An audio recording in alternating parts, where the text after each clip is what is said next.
Hello friends, जय हिंद। जैसे कि हम लोगों ने आने वाले सीटेट एग्ज़ाम के लिए सीटेट पेपर 2 के लिए साइंस की सीरीज स्टार्ट किया था हम लोगों ने, जिसमें से हम लोग 2011 से लेकर 2024 तक जितने भी एग्ज़ाम हुए हैं उन सभी के प्रीवियस ईयर क्वेश्चन सॉल्व कर रहे थे और उनसे संबंधित जितने नए क्वेश्चन बन सकते हैं वो भी हम लोग कंप्लीट करते जा रहे थे। तो इसका सेट आज हम लोग 15 कंप्लीट करेंगे, जिसमें से हम लोग 20 मोस्ट इंपॉर्टेंट क्वेश्चन पढ़ेंगे और जो पेडागॉजी वाला पार्ट होता है 10 नंबर का जो आता है वो हम लोग उसके लिए अलग से वीडियो लाएंगे। तो जो लोग इंटरेस्टेड हैं तो पिछले वीडियो भी देख सकते हैं। सीटेट साइंस पेपर 2 के नाम से प्लेलिस्ट बना दी गई है। और अगर ये वीडियो अच्छा लगे तो वीडियो को लाइक करें, कमेंट करें और चैनल को सब्सक्राइब करें। तो देखते हैं यहाँ पे क्वेश्चन दिया गया है।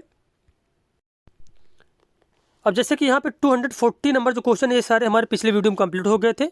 अब यहाँ पे 241 नंबर 241 नंबर क्वेश्चन हमारा है। टेडपोल के कायांतरण के लिए जल में निम्नलिखित में से किस तत्व की उपलब्धता आवश्यक है? क्लोरीन, ब्रोमीन, सल्फर या फिर आयोडीन। तो टेडपोल के कायांतरण के लिए जल में कौन से तत्व की आवश्यकता होती है? तो वह है आयोडीन। क्या है? आयोडीन। अब जैसे कि यहाँ पे बताया गया है, कायांतरण एक जीव वैज्ञानिक प्रक्रिया है जिसमें किसी जानवर के पैदा होने के या अंडे से निकलने के बाद कोशिकाओं की बढ़ोतरी से उसके शारीरिक ढांचे में कम समय में बड़े परिवर्तन आ जाते हैं। जैसे मेढक का बच्चा टेडपोल कुछ ही दिनों में कायांतरण करके मेढक बन जाता है और टेडपोल के कायांतरण के लिए जल में आयोडीन की आवश्यकता होती है। ये आपको याद रखना है। अगला क्वेश्चन दिया गया है, आहार नाल पाचन नली में निगला गया भोजन नीचे की ओर गति करता है क्योंकि ग्राफ नली ग्रसिका की भित्ति की पेशवी संकुचन होती है, भोजन के साथ लिया गया तरल पदार्थ प्रवाहित होता है, गुरुत्वीय बल लगता है, हष्टपुष्ट जीव भोजन को नीचे जाने के लिए बल प्रदान करती हैं। हष्टपुष्ट जीव जो है भोजन को नीचे जाने के लिए बल प्रदान करती है, इस वजह से भोजन नीचे जाता है। तो यहाँ पे हमें बताना कौन सा ऑप्शन सही दिया गया है। तो आहार नाली या फिर पाचन नली में निकला गया भोजन नीचे की ओर इस वजह से जाता है, ग्राफ नली या फिर ग्रसिका की भित्ति की पेशवी संकुचन के कारण। जैसे कि जो ग्राफ नाल होती है यह, ठीक है, तो ग्राफ नाल में जैसे कि ये वाला पार्ट है, जब यहाँ से भोजन निकला गया तो आगे वाला पार्ट क्या होता है, थोड़ा सा फैल जाता है तो भोजन अंदर चला जाता है। तो यही प्रक्रिया होती है जिसे कहा जाता है पेशवी संकुचन। इसके माध्यम से भोजन जो है अंदर की ओर जाता है। अब जैसे कि यहाँ पे बताया गया है, ग्राफ नली एक लंबी नली होती है जो आमाशय में खुलती है। भोजन के पहुंचते ही ग्राफ नली की दीवार में सुरंग की तरह संकुचन या सिकुड़न और शिथिलन या फैलाव शुरू होता है, जिसे क्रमाकुंचन कहते हैं। इसी प्रकार की गति के कारण भोजन धीरे धीरे नीचे की ओर खिसकता है। ग्राफ नली में किसी भी प्रकार की पाचन क्रिया नहीं होती है। ग्राफ नली में भोजन आमाशय तक पहुंचता है। उसके बाद क्वेश्चन है, मेढक तथा केचुआ दोनों अपनी त्वचा से शोषण करते हैं, यही कारण है कि दोनों जीवों की त्वचा कैसी होती है? शुष्क एवं रुक्ष, शुष्क एवं श्लेष्मी, आर्द्र एवं रुक्ष, आर्द्र एवं श्लेष्मी। तो इसका आंसर हो जाएगा, मेढक तथा केचुआ दोनों जो है अपनी त्वचा से शोषण करते हैं, जिसकी वजह से उनकी जो त्वचा होती है वह आर्द्र एवं श्लेष्मी होती है। आर्द्र एवं श्लेष्मी होती है। जैसे कि बताया गया है, त्वचीय शोषण ऐसी प्रक्रिया है जिसमें पशुओं की त्वचा के माध्यम से गैसों का आदान प्रदान होता है। मेढक तथा केचुआ दो ऐसे जीव हैं जो अपनी त्वचा से शोषण करते हैं, जिसके कारण इनकी त्वचा आर्द्र एवं श्लेष्मी होती है।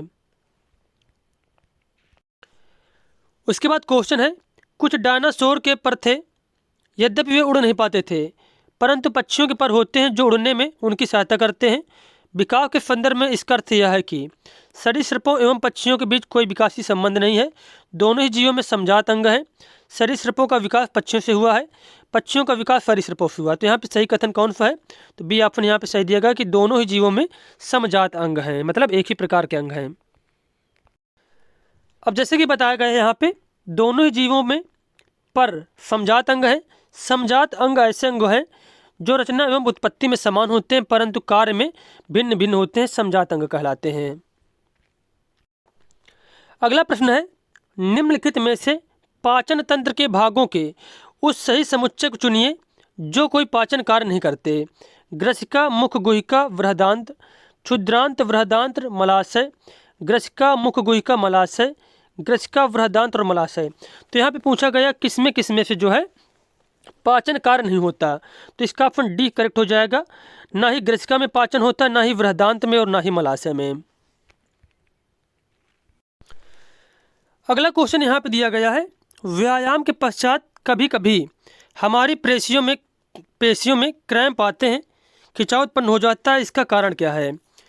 पायरुवेट का अल्कोहल में परिवर्तित होना, ग्लूकोज का पायरुवेट में परिवर्तित नहीं होना, ग्लूकोज का लैक्टिक अम्ल में परिवर्तित नहीं होना, पायरुवेट का लैक्टिक अम्ल में परिवर्तित होना। तो इसका आंसर हो जाएगा कि व्यायाम के पश्चात कभी कभी हमारी पेशियों में क्रैम्प आते हैं या फिर खिंचाव उत्पन्न हो जाते हैं, किसका कारण क्या होता है? पायरुवेट का लैक्टिक अम्ल में परिवर्तित होना, पायरुवेट का लैक्टिक अम्ल में परिवर्तित होना।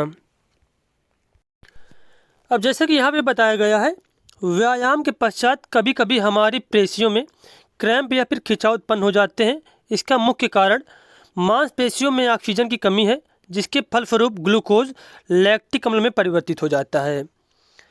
उसके बाद क्वेश्चन है, आहार नाल का वह कौन सा भाग है जो यकृत से पित्त रस ग्रहण करके इसे पित्ताशय में संग्रहित करता है? तो वह होता है अग्नाशय। क्या होता है? अग्नाशय। अगला क्वेश्चन है, भोजन में पाचन में शामिल जटिल प्रक्रियाओं का सही क्रम क्या है? अंतर्ग्रहण, पाचन, स्वांगीकरण, अवशोषण, निष्कासन। अंतर्ग्रहण, स्वांगीकरण, अवशोषण, पाचन, निष्कासन। अंतर्ग्रहण, अवशोषण, पाचन, स्वांगीकरण, निष्कासन। अंतर्ग्रहण, पाचन, अवशोषण, स्वांगीकरण, उसके बाद निष्कासन। तो भोजन में सबसे पहली प्रक्रिया होती है अंतर्ग्रहण। भोजन सबसे पहले शरीर के अंदर जाता है, फिर भोजन का पाचन होता है, और फिर उसके बाद जो उचित पदार्थ होते हैं उनका अवशोषण होता है, फिर उसके बाद स्वांगीकरण, मतलब उन चीज़ों का जो है यूज किया जाता है, और फिर उसके बाद निष्कासन होता है। तो यहाँ पर डी ऑप्शन हमारा करेक्ट दिया गया है। अब जैसे कि बताया गया है, अंतर्ग्रहण यह भोजन पाचन प्रक्रिया का पहला पड़ाव है, जिसमें सबसे पहले भोजन मुख गुहा में अंतर्ग्रहण होता है, अर्थात अंदर जाता है। उसके बाद पाचन वह क्रिया है जिसमें भोजन को यांत्रिकी और रासायनिक रूप से छोटे छोटे घटकों में विभाजित कर दिया जाता है। अवशोषण, इसमें पचे हुए भोजन का आंत की भित्तियों द्वारा शोषण होकर या रुधिर द्वारा शरीर के विभिन्न अंगों में पहुंचता है। स्वांगीकरण, पचे हुए भोजन के कोशिकाओं द्वारा उपयोग को स्वांगीकरण कहा जाता है। निष्कासन, इसमें पचा हुआ भोजन जब मल के रूप में शरीर से बाहर निकलता है तो निष्कासन कहलाता है। अगला क्वेश्चन है, निम्नलिखित में से कौन से शब्द समूह को राइजोबियम के साथ सही रूप से पहचाना जा सकता है? फलीदार पादपों की जड़ें, परजीवी, विलयशील, नाइट्रोजन यौगिक। फलीदार पादप, सहजीवी तने की ग्रंथि। जड़ों की ग्रंथियां, घटपर्णी, नाइट्रोजन की कमी वाली मृदा, नाइट्रोजन स्थिरीकरण, जड़ों की ग्रंथियां, फलीदार पादप। तो इसके अनुसार यहाँ पर डी विकल्प सही हो जाएगा, क्योंकि जो राइजोबियम बैक्टीरिया होता है तो नाइट्रोजन स्थिरीकरण में मदद करता है और जड़ों में पाया जाता है। और कौन सी जड़ों में? फलीदार पादपों में, जैसे कि दाल हो गए, मटर हो गए, इन पौधों के पादपों की जड़ों में पाया जाता है। तो यहाँ पर डी ऑप्शन हमारा सही दिया गया है। जैसे कि बताया गया है, राइजोबियम एक मृदा जीवाणु है जो फलीदार पौधों जड़ों की ग्रंथियों में पाया जाता है। ये वायुमंडलीय नाइट्रोजन का स्थिरीकरण फसल की पैदावार बढ़ाने में सहायक होता है। राइजोबियम दलहनी फसलों में प्रयोग होने वाला एक जैव उर्वरक है। अब जैसे कि क्वेश्चन दिया गया है, प्रतिजैविक किसके उपचार में प्रभावी हैं? तो प्रतिजैविक प्रभावी होते हैं हैजा के उपचार में। किसमें? हैजा के उपचार में। अब जैसे कि बताया गया है, प्रतिजैविक का उपयोग हैजा के उपचार में किया जाता है। हैजा एक संक्रामक रोग है, यह विब्रियो कालेरी नामक जीवाणु द्वारा फैलता है। कोशिका भित्ति वाला सबसे छोटा सजीव जीवन कौन है? तो वह जीवाणु। कौन है? कोशिका भित्ति वाला सबसे छोटा सजीव है जीवाणु। अब जैसे कि यहाँ पे बताया गया है, जीवाणु एक कोशिकीय जीव है, इसका आकार लगभग कुछ मिमी का होता है, कुछ मिलीमीटर का होता है। ये अकेंद्रीय कोशिका भित्ति युक्त एक कोशिकीय सरल जीव है जो प्रायः सर्वत्र पाए जाते हैं। कोशिका भित्ति मुख्यतः सेलुलोज की बनी होती है। यह क्वेश्चन बहुत इंपॉर्टेंट है। कोशिका भित्ति किसकी बनी होती है? सेलुलोज की बनी होती है। यह एक बहुल जटिल पदार्थ होता है। कोशिका भित्ति पौधों, कवक तथा बैक्टीरिया की कोशिकाओं को अपेक्षाकृत कम तनु विलयन में बिना फटे बनाए रखते हैं।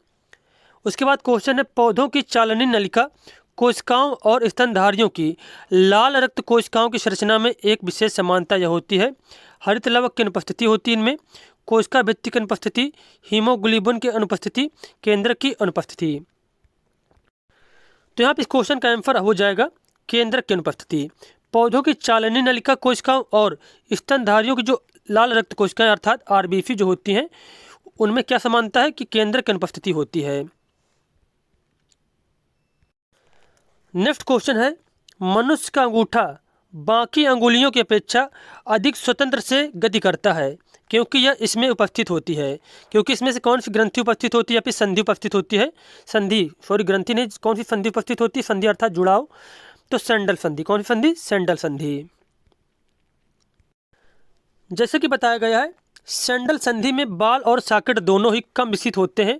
इसमें एक से अधिक दिशा में गति संभव है।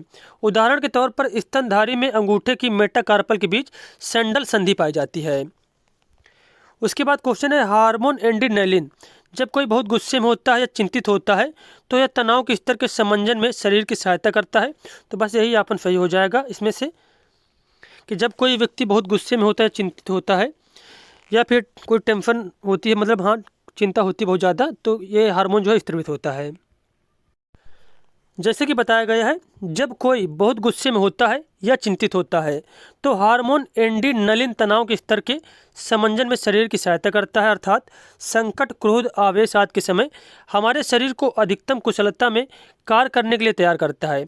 इसे लड़ो या मरो, या कहीं कहीं पे लिखा मिलेगा लड़ो या उड़ो, या कहीं पे लिखा मिलेगा उड़ो या लड़ो। हार्मोन की संज्ञा दी गई है किसको? एड्रेनालिन हार्मोन को, एड्रेनालिन हार्मोन को। उसके बाद नेक्स्ट क्वेश्चन हमारा है, मूल गोप नहीं पाया जाता है।